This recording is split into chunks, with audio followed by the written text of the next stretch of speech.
Hey everybody, it's Allison Harrell with the Fort Bend Museum, and today we're going to be talking all about Anson Jones.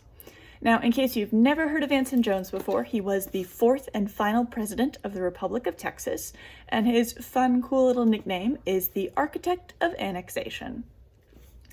Now, Anson Jones, again, he was the final president of Texas, so the presidential lineup does go Sam Houston, Marable B. Lamar, Sam Houston once again, and then Anson Jones. So Anson Jones, just like every other founding father of Texas and every single person who moved to Texas for the most part, had a number of successes and failures throughout his life that really made him who he was. So let's get right into it. Anson Jones was born on January 20th, 1798 in Great Barrington, Massachusetts. Now keep that name in mind, it will come up later. So when he was a child, he apparently wanted to be a printer, but he ended up studying medicine, and he was licensed to practice medicine starting in 1820 in Massachusetts. Now, at this point, starts a 12-year expanse of failure. Just failure. So the first thing that Anson Jones does is he ends up starting a pharmacy, and it fails. And then he moves to Harper's Ferry, and he starts teaching school, and the creditors from his pharmacy follow him. So that doesn't last very long. And then he moves to Venezuela for 2 years, and then he moves back to Philadelphia. And while he's in Philadelphia, he does become a Mason and an Odd Fellow. And then he decides, you know what? Chuck it all. Who wants to know anything about medicine? So he ends up moving to New Orleans and becoming a merchant. And that was in 1832. So, in the span of the next year, he survived cholera, he survived yellow fever, and he lost all of his money. So he's completely destitute, and his life is really at a crossroads. It's at this time that a friend named Jeremiah Brown ends up convincing him to move to Texas, and he's not sure about it. He gets to Texas and he doesn't really know, and so John Wharton ends up convincing him, you know what, just give Texas a chance. And so he opens up a medical practice in Brazoria. Now, very quickly, this medical practice is pulling in $5,000 a year, which really doesn't sound like a lot to us now, but I did find an inflation calculator, and it turns out $5,000 a year in 1833 does equate to $151,438.37. So that was his yearly income from his medical practice. So finally, medicine is working for him. Everything is kind of turning out nicely and how he feels like it should. And then the rumblings of the Texas Revolution start. And at first, Anson Jones wasn't a fan of Texas independence. He thought we should just figure out how to settle our differences with Mexico and just sort of leave it as it was. But ultimately, he does end up on the side of Texas independence. He does join the Army as a private, but he serves as a judge advocate and a surgeon during the Battle of San Jacinto. So even though he was just a private, he was serving in his full medical capacity. It's when Anson Jones returns from the Battle of San Jacinto that my favorite episode in his entire life occurs. And that's when he gets home to Brazoria and finds that James Collingsworth has taken over his medical practice for his law practice.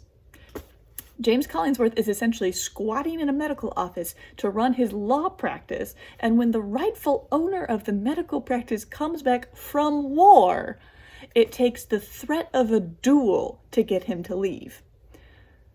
So it's kind of a weird note to start like the beginning of the Republic of Texas for Anson Jones, but it kind of just sets the tone for how weird the next few years are for him. So he gets pretty immediately elected to the Texas Congress. So he's in politics, he's in these houses, and he is very vocal about being against annexation by the United States. So he doesn't think that Texas should be annexed, and ultimately he gets appointed by Sam Houston to be the foreign minister to the United States from the Republic of Texas to tell the United States that the offer of annexation is off the table. We don't want it. Now, he's appointed to this position pretty late in Sam Houston's first term as president, and so shortly after Marable B. Lamar becomes president, he recalls Anson Jones because Anson Jones and Marable B. Lamar did not get along well. So he recalls Jones to Texas, but Jones can't go home yet because he ends up having to finish out someone's Senate term. So he's back in the House, he's back in politics again. And finally, in 1840, he gets a bit of a reprieve and is finally able to marry the woman, Mary Smith, who he wanted to marry in 1838 before he got sent to the United States. So he's finally able to marry his sweetheart, and he has a bit of a reprieve, and then bam, he's right back in it. Because as soon as Sam Houston starts his second term as president, he appoints Anson Jones Secretary of State. Now, it's at this time that the two men concoct their plan. Later in life, both of them would claim to be the originator of this plan, so we're not going to try and detangle that, we're just going to attach it to both of them.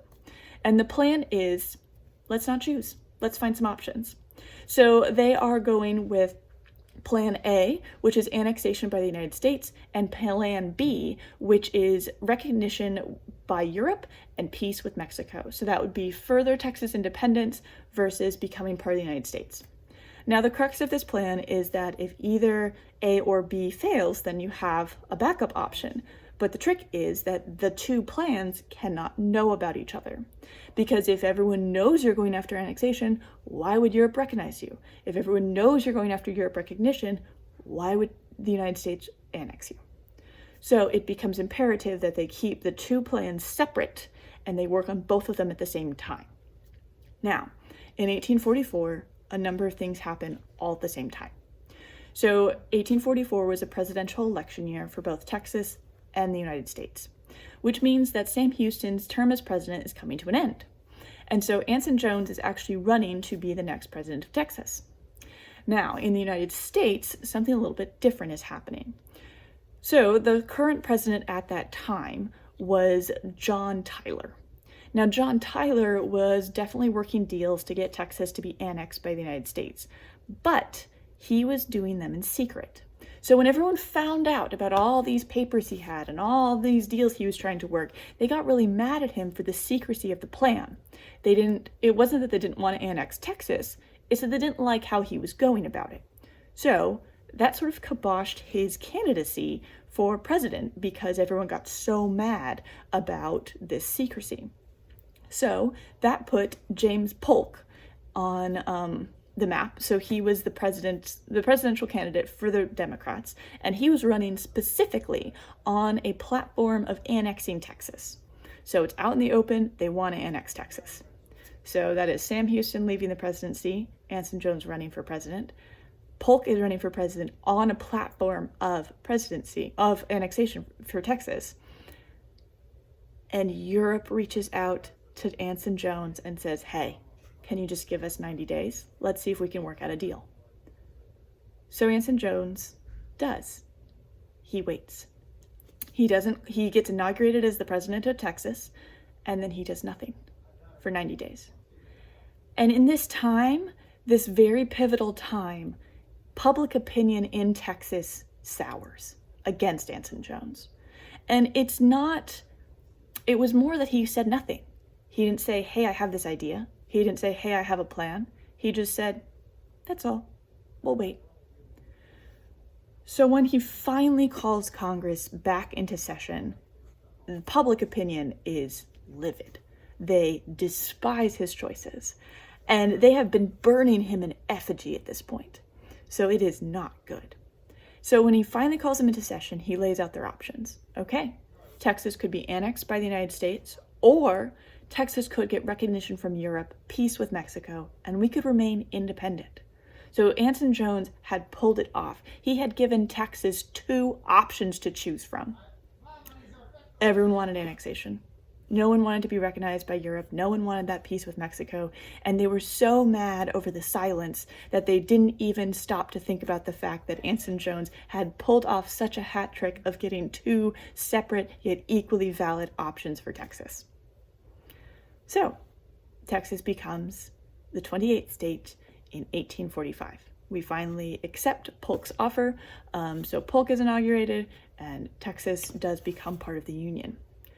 On February 19th, 1846, Anson Jones ceremoniously lowers the flag of the Republic of Texas and raises the flag of the United States and says, the Republic of Texas is no more. So he's no longer the president of Texas, and he just goes home to his plantation, Barrington.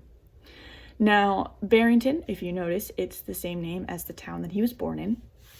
It is a rather large farm, and he does really well as a farmer and a planter. He grows his land, he does really well with his crops, but there's a problem.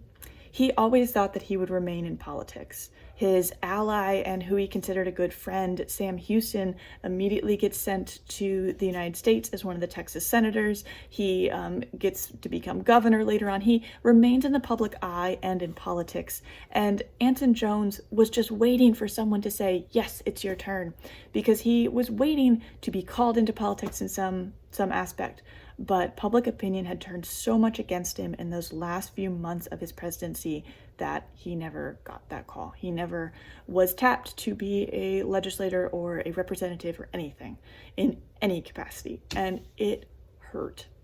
He became really bitter and resentful about it because he had planned for this. He had hoped to serve more, but even the success of his farm couldn't raise his fairly dampened spirits. In 1849, he ends up falling off his horse and he permanently injures his arm. So now he's bitter and angry about everything, but also kind of crippled. So he's not in a good place. So it was around this time that he starts pulling together what would later become The Republic of Texas, a book that he wrote that was semi-autobiographical in nature. It has parts of his diary and different letters, but also sort of tells the story of Texas. This book was ultimately published after his death. So Anson Jones thought he might be tapped for one more legislative role in 1857, but ultimately he received 0 votes for it. His spirit crushed, he ends up dying by his own hand in 1858, and he is buried in Houston. His home, Barrington, became part of the Washington on the Brazos complex. It is actually a living history farm that you can visit today. So even though the ending is sad, and even though he did have some failure in there, I do hope you enjoyed this really quick look at the architect of annexation, Anson Jones.